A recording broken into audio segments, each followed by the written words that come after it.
No one likes the Democrats, not even Democrats. Founder of Turning Point USA, Charlie Kirk, is here. You've studied the Democratic Party, Charlie, on college campuses, in Congress. What state is it in right now? They are in the wilderness. They're in a state of confusion. In fact, President Trump is moving so fast, Democrats can't even remember all the things they're supposed to be mad about. They're like, wait a second, which one are we mad about today? Was it the gender mutilation executive order? Was it the affirmative action thing? Oh, right, no, it's eggs, the fact that he's securing the southern border. Look, they're going to try to gin up some resistance, but deep down, smart Democrats know that this is performative. And this is the brilliance of what President Trump and his team are doing right now. It is a shock and awe strategy. You know the Democrats right now are in the wilderness. They're trying to find their direction. They're trying to find their leader. They're trying to orient themselves out of this state of complete confusion. And President Trump is not giving them a reprieve. Every day they wake up to another executive order, another executive action, a masterclass of diplomacy that we saw with Colombia over the weekend. And every day, even if they're trying to, raise money and do more text messages and email campaigns to get people to go resist in the streets, boom, another executive order comes, because deep down they know that President Trump is just getting started. And this is before a robust legislative agenda that's going to come through from the House and the Senate. So President Trump is moving so quickly that Democrats right now are not even given the opportunity to regroup or regather. And President Trump, therefore, is having full spectrum dominance over the American political landscape. What about the war on the inside? These saboteurs, the dead enders, the DEI undercover agents.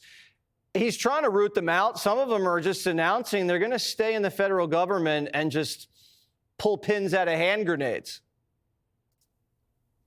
I mean, look, first and foremost, insubordination will not be tolerated. That these people must be very careful. There are federal laws against these sorts of things, not following orders or leaking classified information. I can tell you right now, the people that are actually making the decisions in these departments, the political appointees, are phenomenal. Personnel is policy. The president has the best team he has ever had around him, from senior staff, from personnel, from the people actually leading these bureaucracies. And a lot of these individuals are going to reveal themselves. But I could tell you right now that the pace of which they are operating, it's not exactly a friendly pace for some of the people that were working in the Biden administration. They were very used to opening up their laptop around 11 a.m., maybe having a second job, coming into work maybe once a month, and working every so often. This is a different operation, a different administration, one that wants results for the American people. And let any federal worker right now be warned that if you are going to subvert the will of a president, then you're playing with legal fire right there, because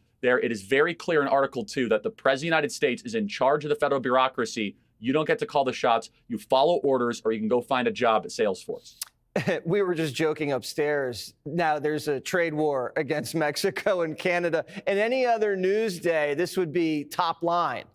And this is just deep down in the show. How do you think this impact is going to play out on the economy? Well, look, I trust the president's negotiation ability completely. Understand that many of these companies want to actually do business here in America. And so to avoid the tariff, re-domicile your manufacturing here to America to onshore these jobs.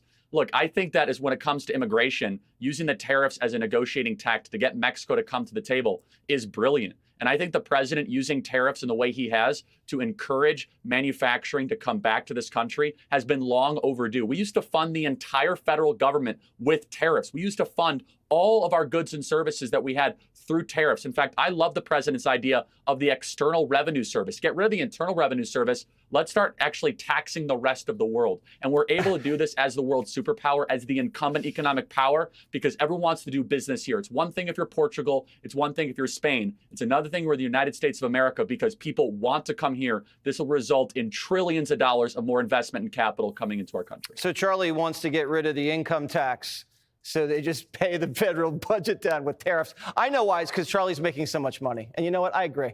Let's do it. Let's scrap it. See you, Charlie. Click here to subscribe to the Fox News YouTube page to catch our hottest interviews and most compelling analysis. You won't get it anywhere else.